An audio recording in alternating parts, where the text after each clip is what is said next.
Se oye, ¿no? No tengo que... Bueno, pues antes de nada, muchísimas gracias por la invitación, por la organización que habéis hecho del acto y bueno, voy a ir un poco directo a cuestiones en las que estamos, yo creo, pensando en el momento político actual y a dar un poco mi visión tentativa, sobre todo más que nada para generar debate y poner algunas cosas que ahora mismo yo creo que están en el aire. Se habla de participación política, ¿no? de poder popular como tema del que teníamos que hablar en primer lugar. A mí me gusta mucho siempre hablar de una definición muy sencilla de la política como aquello en lo cual nosotros nos reunimos para discutir entre todos sobre lo que nos afecta a todos, es decir, sobre lo público, y para decidir entre todos quiere decir escuchándonos, deliberando, mediante la palabra, todo esto. Bien, si esto es la política, en primer lugar yo de lo que quiero hablar es de las cuestiones que tienen que ver con las propias organizaciones políticas. No se escapa a nadie que esto lo estáis organizando desde Izquierda en Construcción, perteneciente a Izquierda Unida, y ahora mismo pues hay varios debates sobre cómo tienen que ser las organizaciones políticas para este tiempo de crisis que afrontamos y todos los retos que tenemos. Entonces, a mí me parece que hay una distinción muy interesante que es entre lo que es una organización política y lo que es una organización burocrática, ¿no? Y con esta división es una distinción que podemos emplear también entre lo que he definido antes como lo que es política y lo que puede ser burocracia. La burocracia, de lo que está regida, es pues por principios como la jerarquía, como el principio de jefatura, ¿no? Este principio de jefatura quiere decir que el que está arriba manda y el que está abajo pues tiene que estar callado, obedeciendo. La misma palabra nos remite a una mesa, a un sitio donde hay gente alejada en esas jerarquías de las bases. La burocracia también lo que nos está diciendo es que las decisiones en muchas ocasiones no se están tomando deliberando, discutiendo, decidiendo de manera horizontal entre todos, sino que hay unos que deciden por otros y otros que tienen luego que obedecer y quedarse callados para... Bueno, todo esto que lo conocemos muy bien, pero me parece que es interesante para ver hacia dónde queremos avanzar como manera de organizarnos políticamente, sea en esta organización o en otras que lleven mucho tiempo o en otras que estén surgiendo. Desde Izquierda Unida, por ejemplo, se ha lanzado hace poco una propuesta que a mí me parece que tiene cosas muy atractivas, que es esto de la democracia radical, ¿no? Que lo presentó hace poco Alberto Garzón, también creo que estaba Centella en la presentación. Bueno, había varios dirigentes de Izquierda Unida con ello. ¿Por qué me parece interesante y que creo que es algo en lo que están otras organizaciones, que bueno, ahora también hablaremos de ello? Yo provengo de la universidad, doy justo una clase que se llama Teorías de la Democracia, y en esta clase voy a intentar no ser muy académico con estos rollos, pero sí que es interesante, por ejemplo, hablar de algo que solemos comentar mucho, que es las teorías de la democracia participativa, cómo surgen en Estados Unidos a partir de los años 60 y 70 en un momento de honda crisis política y social. Bien, autoras como Carol Pateman, cuando empiezan a escribir sus libros que dan pie como pioneras a esta nueva teoría de la democracia participativa, están tirando de autores precedentes, y uno de ellos que a mí me interesa mucho es un autor que se llama Harry Eckstein, ¿vale? Harry Eckstein es un autor judío, alemán, que tuvo que viajar de niño dejando Alemania por la persecución nazi, se instaló en Estados Unidos y allí pues fue un científico político de mucho éxito y bien instalado en la academia. Este hombre tenía una teoría muy interesante a partir de lo que él llamaba patrones de autoridad, que lo que nos decía era, bueno, ¿por qué fracasó la República de Weimar? Aquello que yo viví y que sufrí como niño, creo que eso fue con 12 o 14 años, ¿Y por qué eso se vino abajo? Pues él quiso estudiarlo y dijo, vale, tenemos una organización institucional formal muy bonita, una constitución que, bueno, tenía algunas lagunas, pero nos podía haber servido, pero ¿qué sucedía? Que la familia era autoritaria, que las universidades, las escuelas eran jerárquicas y eran terribles, que los partidos políticos no tenían una cultura democrática dentro y le pasaba lo mismo, los lugares de trabajo, ¿para qué os voy a hablar?, etcétera, etcétera. Es decir, lo que él llamaba unidades sociales en realidad no eran democráticas y la Constitución de la República de Weimar era, por tanto, papel mojado si debajo no tenía instituciones, unidades sociales, como él las llamaba, que fueran realmente democráticas. Karol Papeman, ¿qué le echa en cara a este hombre? Pues dice, porque era también un tipo ciertamente conservador, le dice, bueno, lo que en realidad nos está diciendo Eckstein, él solo llega hasta los partidos políticos, instituciones como el Parlamento, que son las unidades sociales que a él le parecen clave para que sean democráticas. El resto, para Eckstein, bueno, podía ser o no podía ser democráticas, no era necesario, dice Papeman, no, es absolutamente necesario que todas estas unidades sociales también sean democráticas, porque si no, ¿qué es lo que sucede? Que podemos decir que vivimos en una democracia, pero somos personas que trabajamos en sitios absolutamente jerárquicos con el principio de jefatura bien instalado, 8, 10 o más horas al día. Llegamos a una familia donde precisamente no es democracia lo que la rige. Tenemos escuelas donde estudiar, donde hemos sido adoctrinados y hemos estado respirando organizaciones que tampoco son democráticas, etcétera, etcétera. Cuento todo esto, ¿por qué? Porque la iniciativa de una democratización radical que vaya más allá de los partidos, partiendo desde el propio ejemplo de los partidos, me parece que es muy atractivo y me parece que es algo en lo que está también más gente metida. Entonces, ¿por qué me parece atractivo partiendo de los partidos? Bien, cosas que se están hablando, ¿no? Lo de los revocatorios, la rendición de cuentas periódicas, cuando alguien quiera presentarse a un cargo, pues tener una especie de examen anterior y posterior, son cosas que se hacían en la antigua Grecia, tienen sus nombres griegos y nosotros los estudiamos cuando damos el tema de la antigua Grecia, democracia, y hablamos de estas cosas, o sea, tampoco son nuevas, pero pueden funcionar y han funcionado, ¿vale? A la vez, organización horizontal, pero si nos vamos a otras instituciones, yo que trabajo en la universidad, y Tania me ha escuchado alguna vez hablar de esto, que tengo ahí mucho cabreo con la historia, ¿no? Tiene que ver porque es una institución absolutamente jerárquica. Yo no puedo llegar a mi casa por la noche y decir, qué bien, vivo en una democracia, aunque las instituciones fueran perfectas, aunque los partidos fueran perfectos, porque estoy en una institución que día tras día me muestra que hay un principio jerárquico tremendo que subyuga voluntades y crea lealtades feudales, pues como si estuviera en el siglo XIII, en la Edad Media, ¿vale? Por tanto, hay muchas unidades sociales que ahora mismo son retos. Ahora mismo, por ejemplo, tenemos todo el problema que está sucediendo pues con la represión terrible, la escalada terrible que tenemos desde las unidades de antidisturbios de distintos cuerpos policiales, la salvajada que acaba de suceder en Ceuta, etcétera, etcétera. Estos días tengo preparado un artículo sobre esta historia y cada día tengo que añadir cosas. Es que es tremendo, es que llevo una semana añadiendo cosas al artículo. No te puedes pasar de tantas palabras. Bueno, ya me estoy pasando porque cada día es que hay una nueva historia. ¿Y qué es lo que yo quiero contar que tiene que ver también con esto? Bueno, la policía, los cuerpos policiales, es otro elemento que tenemos que tener la voluntad de transformar radicalmente, transformar sus estructuras.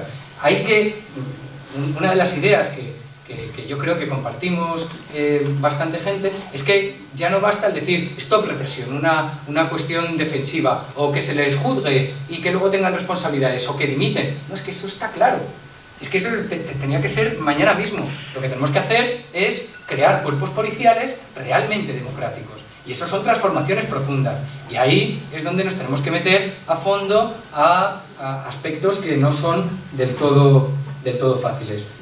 Más sobre estas cuestiones de democratización radical que pueden ser interesantes, los lugares de trabajo, ya he hablado de ellos, la organización económica, por supuesto, el atacar a no solo la estructura de ingresos, sino la estructura de propiedad, que es algo que generalmente no nos atrevemos a tocar y que hace 70, 80 años estaba en primera línea de las reivindicaciones.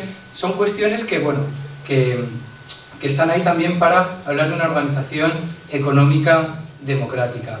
El problema de todo esto, en cualquier caso, no es solo institucional, es también de cultura política. Y ahí a mí me gusta mucho una de las últimas entrevistas que se hicieron a José Luis San Pedro antes de morir, que dijo: la primera piedra para la construcción democrática comienza en la democratización de uno mismo.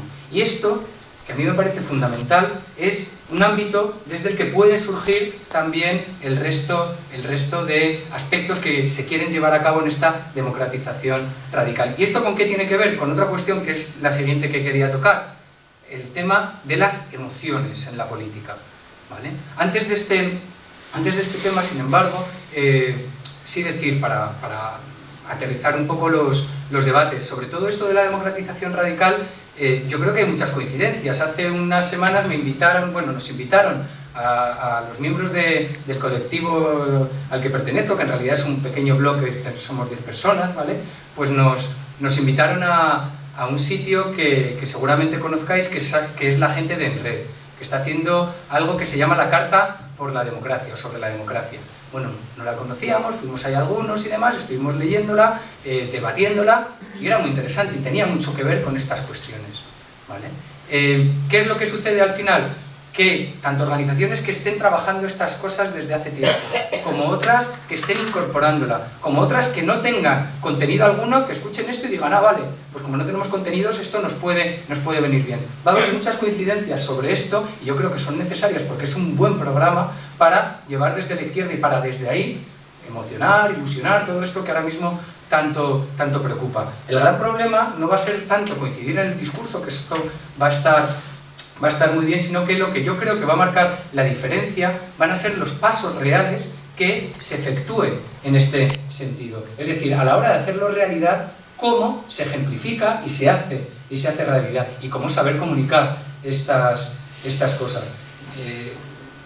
Hay organizaciones que realmente, entrando en estas cuestiones, casi hasta se animarían a refundarse. Sé que es una palabra que los más conservadores del lugar pues les dará mucho pánico, ¿vale? Pero bueno, es solo como provocación, ¿no? A la hora de pensar estas cosas. Sobre las emociones, os decía, ahora mismo todos estamos, ¿no? En el discurso hay que emocionar, hay que ilusionar, necesitamos, pues lo decía muy bien Tania, ¿no? Traer a espacios de cotidianidad, de lucha, de concienciación, agentes que a lo mejor no han sido tocados por la crisis o no tienen una ideología clara de izquierdas, pero tienen cierta sensibilidad, y cómo ilusionar en un proyecto colectivo para crear estas bases.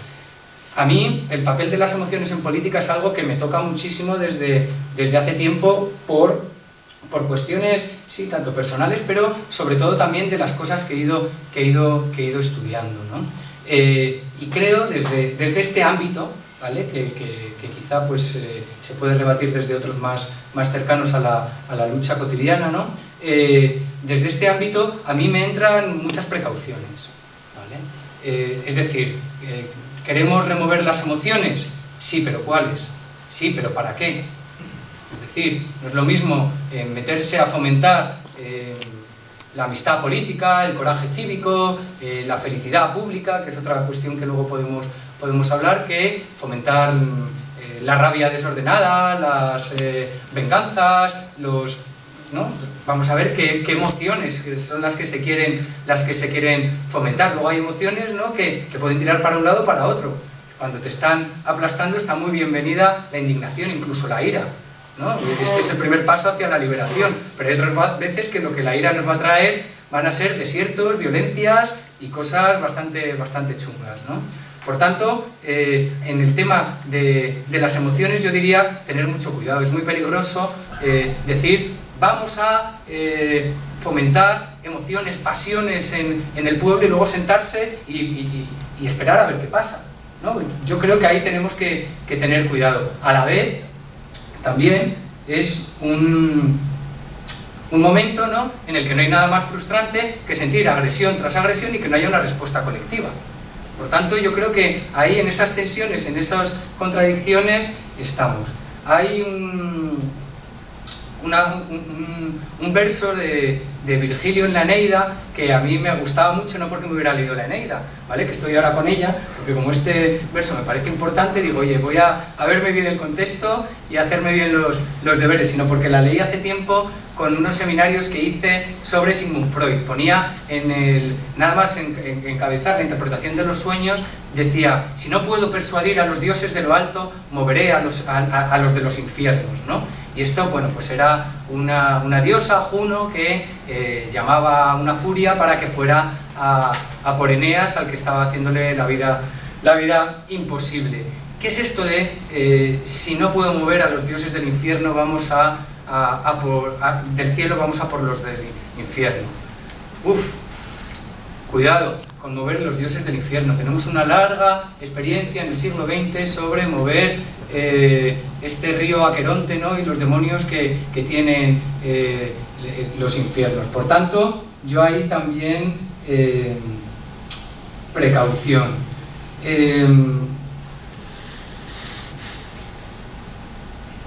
Bueno, los objetos, ¿no? de las emociones, también en las organizaciones, y vosotros también lo conocéis, los que estéis en Izquierda Unida. Si me voy de tiempo, dímelo, porque yo puedo... ¿vale? A nosotros que vayan... No, pero no me quiero hablando poquito. No me quiero comer su tiempo. Vale, pues abrevio entonces. Bueno, luego en el debate seguimos con otras cuestiones que tienen que ver con las emociones. Solo decir que también están muy conectadas a los objetos políticos, es decir, tú puedes fomentar emociones en torno a un objeto como la nación, ¿no? Hace poco me contaba un amigo que ha estado viendo todo lo de la diada y demás, todo lo que se generó allí, de gentes que en principio no están politizadas, con sus familias, haciendo la cadena esta humana, todos de amarillo y demás, alucinaba. Y es un objeto como la nación. ¿Realmente queremos fomentar emociones a partir de objetos políticos como estos, o a partir de los líderes, ¿no? ¿Qué es lo que se genera cuando hay una emoción en torno a un líder? En una organización que necesita tener una voz pública, y más en estos tiempos, se necesitan esos líderes o esos portavoces, como se quiera denominar, hay sus diferencias. Bien, es otra tensión también que es interesante. A mí las que más me interesan son las emociones que se dirigen a objetos, ¿vale? En este lenguaje más cercano al psicoanálisis que la política, a personas, ¿no? De carne y hueso, reales, y ahí es todo lo que os comentaba antes, que tiene que ver con la amistad política, el coraje, la felicidad pública, las cuestiones de canalización de iras, indignaciones. Bueno, no me enrollo. Lo último de lo que quería hablar. ¿Seguimos siendo de izquierdas? Es decir, tenemos ahora mismo el gran debate sobre los de arriba frente a los de abajo, el 99% y el 1%. El 15M tocó una tecla importantísima, atrajo muchísima gente de esa sensibilidad de la que estaba hablando Tania, para acercarnos en esos espacios políticos de cotidianidad. ¿Estamos dispuestos a renunciar a ciertas señas de identidad, a ciertos legados históricos? Bueno, yo creo que cometeríamos un error si vamos con la bandera haciendo exclusiones en plan puretas, ¿no?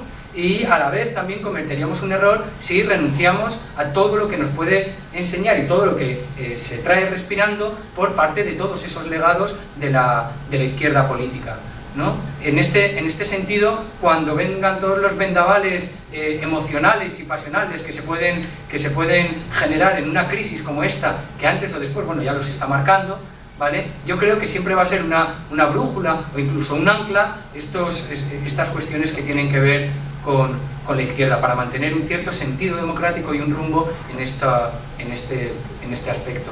Solo decir una cosa y ya con esto termino. Junto a las emociones me parece muy importante el reclamar y el seguir reivindicando el papel de las razones y de las imaginaciones. Sin las razones no vamos a poder seguir desmadejando toda la crítica que es necesaria para todas las cosas que se están haciendo mal. Nos lo pone muy fácil. Fijaros en las declaraciones del ministro del Interior esta mañana con lo de las querellas. Pero hay que seguir, yo creo, utilizando la razón día tras día para ser rigurosos en la crítica.